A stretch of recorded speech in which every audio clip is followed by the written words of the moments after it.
Hello दोस्तों, आप सभी का स्वागत है हमारे यूट्यूब चैनल आशीष जी के एकेडमी पे। तो आज हम लोग model paper UP triple S C PET के लिए देखेंगे। तो इससे पहले आप लोग चैनल को सब्सक्राइब कर लें और बेल आइकन को दबा दें, जिससे वीडियो का नोटिफिकेशन आप तक पहुंचता रहे। और शेयर और लाइक कमेंट ज़रूर करें। तो हम लोग स्टार्ट करते हैं आज का पहला क्वेश्चन। आज का पहला क्वेश्चन क्या है? निम्नलिखित में से किस ग्रंथ से हमें भारत और इटली के बीच होने वाले व्यापार की जानकारी मिलती है? तो किस ग्रंथ से मिलती है? यह किस ग्रंथ से मिलती है? तो यह नेचुरल हिस्ट्री से मिलती है। यह नेचुरल हिस्ट्री से मिलती है। ठीक, नेक्स्ट चलते हैं आगे। आज का दूसरा क्वेश्चन, निम्नलिखित में से कौन महमूद गजनवी के दरबार से संबंधित था? तो महमूद गजनवी के दरबार से संबंधित था, तो यह कौन था? आप लोग बताइएगा। तो यह सभी थे। यह उतबी थे और फिरदौसी था और अलबरूनी, ये महमूद गजनवी के दरबार से संबंधित थे। नेक्स्ट चलते हैं आगे। 20 जून 1756 को ब्लैक होल घटना निम्नलिखित में से किसके शासनकाल में घटी थी? तो यह किसके शासनकाल में घटी थी? तो यह सिराजुद्दौला के शासनकाल में घटी थी 1756 को ब्लैक होल की घटना। नेक्स्ट चलते हैं आगे। सविनय अवज्ञा आंदोलन के रूप में महात्मा गांधी ने दांडी मार्च कब किया था?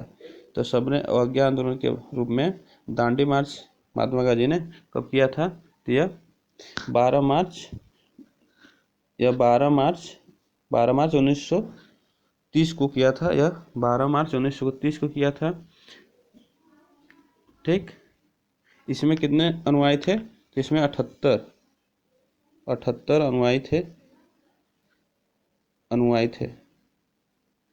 इसमें 78 अनुयायी थे। ठीक, नेक्स्ट चलते हैं आगे। महावीर स्वामी का प्रथम शिष्य कौन था? तो महावीर स्वामी का प्रथम शिष्य कौन था?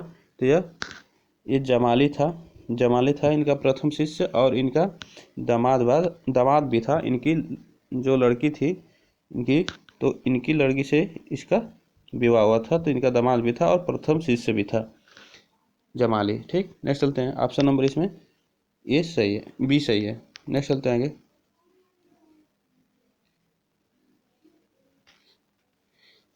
भारतीय राष्ट्रीय आंदोलन से प्रश्न है, तो चलिए। निम्नलिखित में से कौन से राष्ट्रीय नेता poverty and un British rule India के लेखक हैं? तो यह कौन है?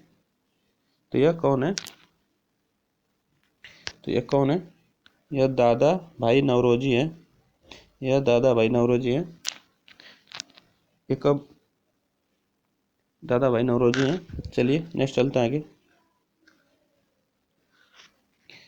वर्ष 1904 में किसने क्रांतिकारियों की गोपनीय समिति के रूप में अभिनव भारत का आयोजन किया? गोपनीय समिति के अभिनव भारत का आयोजन किया, तो किसने किया था? तो यह बी डी सावरकर ने किया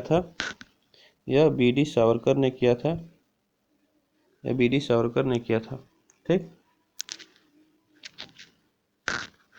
किसके? अभिनव भारत के। ठीक, नेक्स्ट चलते हैं आगे। रास बिहारी बोस द्वारा संगठित भारतीय स्वतंत्रता लीग किस संगठन का एक अग्रदूत था?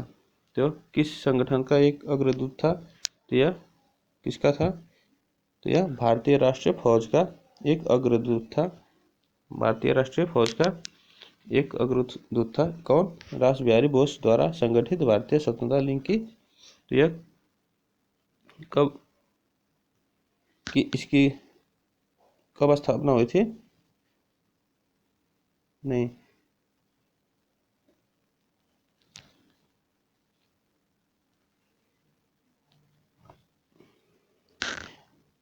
रास बिहारी बोस ने 1942 में बैंकॉक सम्मेलन में भारतीय स्वतंत्रता लीग की स्थापना की थी।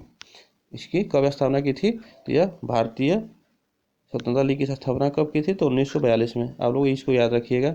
ये कब की थी? तो 1942 में, 1942 में की थी, ये याद रखिएगा, 1942 में। ठीक, नेक्स्ट चलते हैं आगे। अंग्रेजों के विरुद्ध खान अब्दुल गफ्फार खान द्वारा प्रारंभ किए गए आंदोलन का क्या नाम था? तो यह खान अब्दुल, तो किस क्या नाम था? तो यह लाल कुर्ती था। किसके द्वारा? अब्दुल गफ्फार खान द्वारा प्रारंभ किया गया आंदोलन था। किसके खिलाफ? अंग्रेजों के खिलाफ। तो यह लाल कुर्ती था। नेक्स्ट चलते हैं आगे। मद्रास हिंदू सामाजिक सुधार एसोसिएशन का आरंभ किसकी मदद के लिए हुआ था? तो यह किसकी मदद के लिए हुआ था? तो यह किसकी मदद के लिए? तो यह देवदासियों की मदद के लिए हुआ था। यह देवदासियों की मदद के लिए हुआ था। नेक्स्ट चलते हैं आगे। भूगोल से क्वेश्चन है।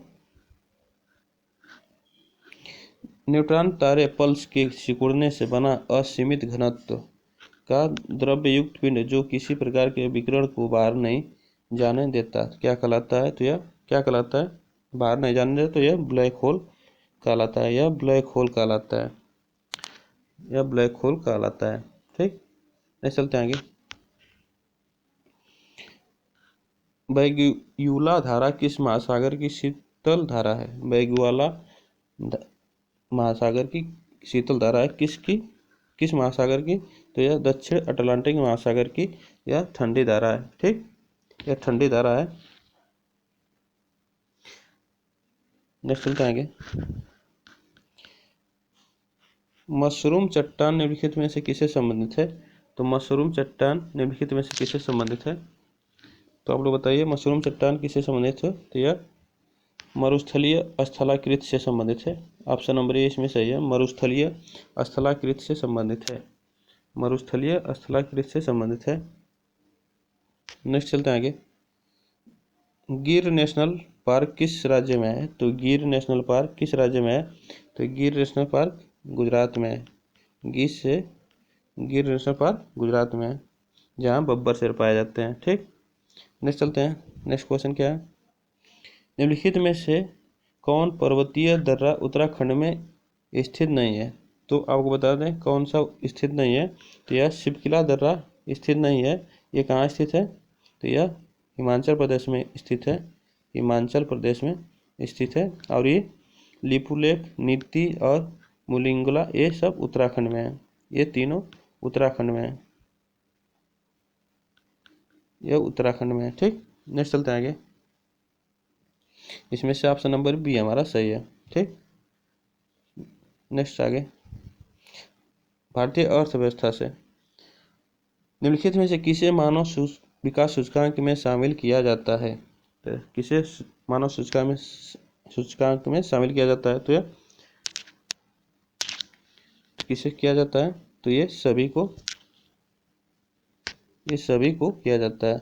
वास्तविक प्रति व्यक्ति आय, जीवन प्रत्याशा, वयस्क साक्षरता, ये सभी को मानव सूचकांक में शामिल किया जाता है। नेक्स्ट चलते हैं आगे। भारत में मौद्रिक नीति का निर्धारण कौन करता है?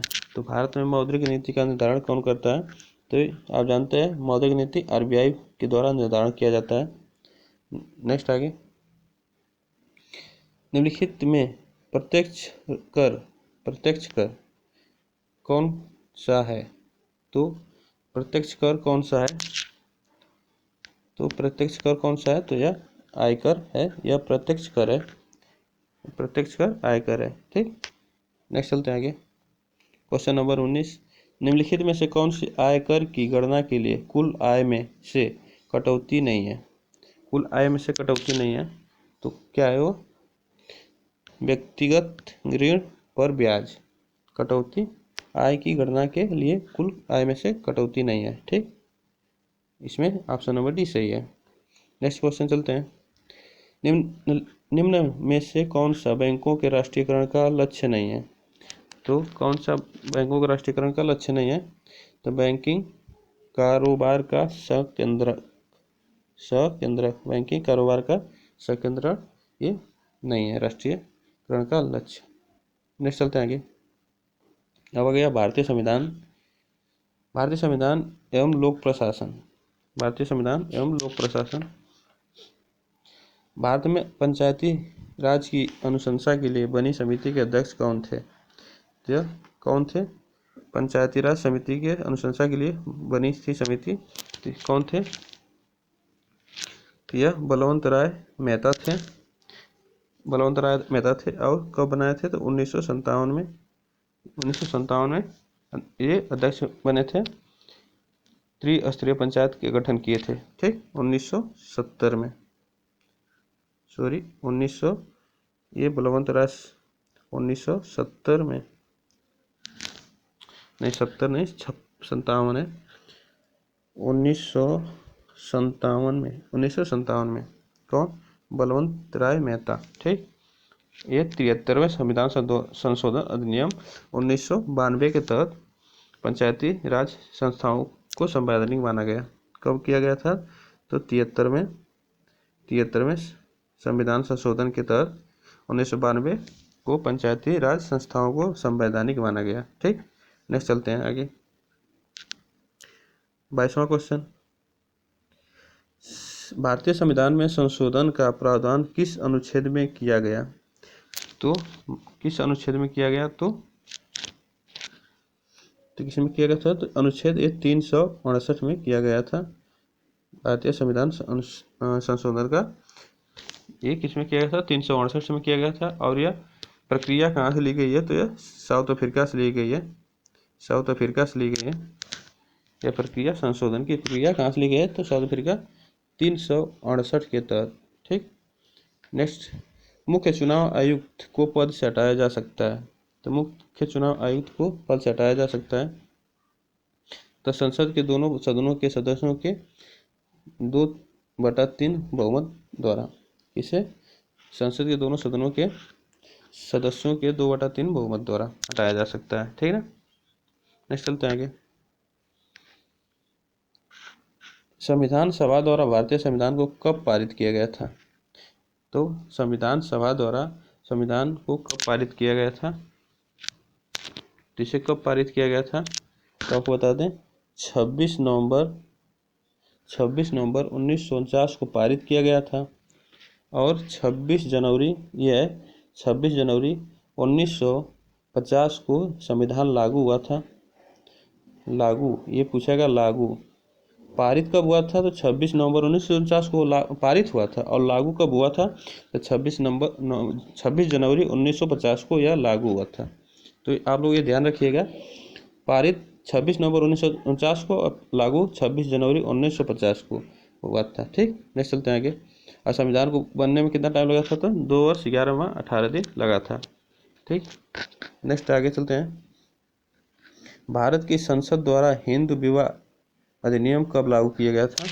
तो कब लागू किया गया था? तो यह 1955 में 18 मई 1955 में यह लागू किया गया था। ठीक, हिंदू विवाह अधिनियम। नेक्स्ट चलते हैं आगे। अब सामान्य विज्ञान से क्वेश्चन है। क्लोरोफाइसिस के सदस्यों को प्रायः डैश डैश शैवाल कहते हैं। तो क्या कहते हैं? क्लोरोफाइसिस को क्या कहते हैं? तो यह हरा शैवाल कहते हैं। यह हरा शैवाल कहते हैं। ठीक, नेक्स्ट चलते हैं आगे। उत्तल और अवतल दर्पण किसके उदाहरण है? तो उत्तल और अवतल दर्पण किसके उदाहरण है? तो यह गोलीय दर्पण के उदाहरण है। यह गोलीय दर्पण के उदाहरण है। नेक्स्ट आगे। वह परिवर्तन जिसमें एक या एक से अधिक नए पदार्थ बनते हैं डैश डैश कहलाता है। तो एक या एक से अधिक किसमें बनते हैं? तो यह रासायनिक परिवर्तन से होते हैं। सब जो एक से नए पदार्थ बनते हैं ये रासायनिक परिवर्तन के कारण होते हैं। नेक्स्ट आगे। धातुओं का वह गुण जिसके कारण उन्हें पीटकर शीट में परिवर्तित किया जा सकता है डैश डैश कहलाता है। तो यह क्या कहलाता है? तो यह घातवर्धीय नियता कहलाता है। यह आधारवर्धीय नियता कहलाता है। Question number 30। पर्णहरित का मुख्य घटक क्या है? तो पर्णहरित का मुख्य घटक क्या है? तो पर्णहरित का मुख्य घटक मैग्नीशियम होता है। मैग्नीशियम होता है पर्णहरित का मुख्य घटक। जो पर्णहरित वर्णक मुख्यतः हरित लवक नामक सदस्य द्वारा, तो ये प्रकाश संश्लेषण में भाग लेता है। ठीक, ऐसे समझिएगा, ये प्रकाश संश्लेषण में भाग लेता है। तो आज के लिए बस इतना ही, और मिलते हैं नेक्स्ट वीडियो में। तब तक के लिए धन्यवाद। और जो लोग नए जुड़े हैं वो चैनल को सब्सक्राइब कर लें और बेल आइकन को दबा दें, जिससे वीडियो का नोटिफिकेशन आप तक पहुंचता रहे। और एक कमेंट और शेयर जरूर करें। तो नेक्स्ट चलते हैं, चलिए आज के लिए बस इतना है, फिर मिलते हैं नेक्स्ट वीडियो में।